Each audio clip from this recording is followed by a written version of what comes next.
আসসালামু আলাইকুম। তো সবাই কিতা করা আছেন? তো ভালো, আশা করি সব ভালো আছেন। আলহামদুলিল্লাহ আমরাও সব ভালো আছি। তো সবার ঈদ ক্লান খাচ্ছে কমেন্টে সবাই জানাইবা। তো আজকে আমরা আইছি মৌলভীবাজার ইসলামপুর চাউলের গুড়ি দিয়ে রুটি খানি, রুটির লগে গরুর মাংসও আছে। তো সবাই দেখতে পারা আজকে আমরা তিনজন আইছি। ইমন ভাই লগে আছেন আর আমরা হুসেন লগে আছে, আমরা তিনজন আইছি। আর দেখি ভিতরে গিয়া কিলা খান এটা রুটি মজা নি আর গরুর মাংস মজা নি। আপনার লগে থাকুক, আমরা যাই ভিতরে।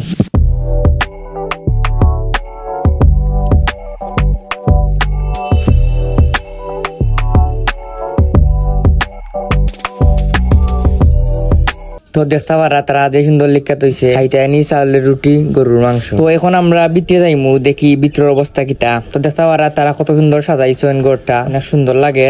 ও আমরা বইলাম তো আসলে অনেক সুন্দর লাগে, সব মুখায় দিয়া সিলেটি ভাষায় তারা ছোট ছোট করিয়া লিখ্যাত হইছেন। তো আমরা 5-6 মিনিট বইছি, বই আমরা গপ করাম, পরে তারা দিছেন মেমোয়ান্না দিছেন। আমি দেখলাম কিতা কিতা অর্ডার দেওয়া যায়, তো তারারেও কইরাম যে কিতা অর্ডার দিতাম। আপনারাও দেখতে পারা ইনো কিতা কিতা আছে। তো রুটি আছে, রুটির দাম পড়বো 10 টাকা করি। এখন আপনারা যেটা ইচ্ছা দিতে পারেন, একজনে 15-20 টাকা করেও খাইতে পারবা, সমস্যা নাই। আর গরুর মাংস যে আছে এটার দাম পড়বো আপনার 150 টাকা। আপনারা দেখতে পাররা তারা অনেক সুন্দর করে সাজাইছেন ঘরটারে, আর তারা অলরেডি আনিয়া দিলেইছেন আমরা সামনে রুটি দিয়ে। এখন দেখতে পাররা তারা গরুর মাংসের কালার দেখেও মনে হর জেনে খুব মজা হইব। তো আমরা ইমন বাইরে কইলাম খানি শুরু করি দৌ। তো আবার সারাদিন ধরে উপাস খাইতে করিয়া সকাল থেকে বইতাছ, খানি শুরু করি দৌ। আর আমরা গেছি ওইখানো রাত 9টার পরে, আর এখানে 24 ঘন্টা খোলা থাকে। সকাল 10টা থেকে পুরা রাত 1টা-2টা পর্যন্ত থাকবো দোকান খোলা।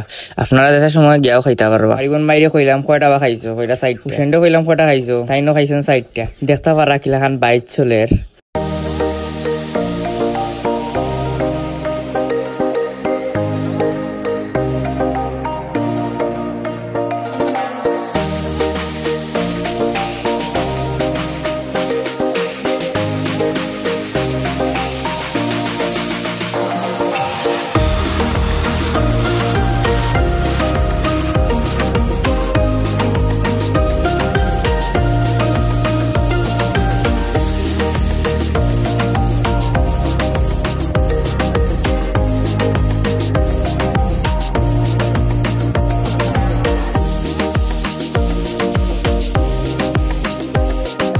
তো দেখতে পারলাম আমরা খাওয়া দাওয়া শেষ, এখন বিল দেওয়ার ফালা। স্ক্যান করিয়া বিল দেয় বিকাশের মাধ্যমে, আপনারা বিকাশের মাধ্যমে বিল দিতে পারবা, সমস্যা নাই। তো আমরা খানিদানি শেষ, বিলুল দিলেইছি, এখন বাড়ি যাওয়ার ফালা। তো আপনারা সকল ভালো থাকবা আর কমেন্টে জানাইবা আমরা ভিডিওটা ক্লিয়ার হইছে। ফার্স্ট টাইম ইলাখান ভিডিও করছি, জানি না ক্লিয়ার হইব, ভুল লইলে মাফ করে দিবা। আর লোকেশন হইলে গিয়া মৌলভীবাজার ইসলামপুর। মৌলভীবাজার ঢুকবার আগে যে স্যারে কইলেও দেখে দিবা। তো আমরা আজকের ভিডিও ও পর্যন্ত, আশা করি আপনারা ভালো লাগবো। আর কমেন্টে অবশ্যই জানাইবা যেন আমরা ভিডিওটা ক্লিয়ার হইছে। ফার্স্ট টাইম ইলাখান ভিডিও করছি, জানি না ক্লিয়ার হইব, ভুল লইলে মাফ করে দিবা। ভালো থাকবা, আল্লাহ হাফিজ।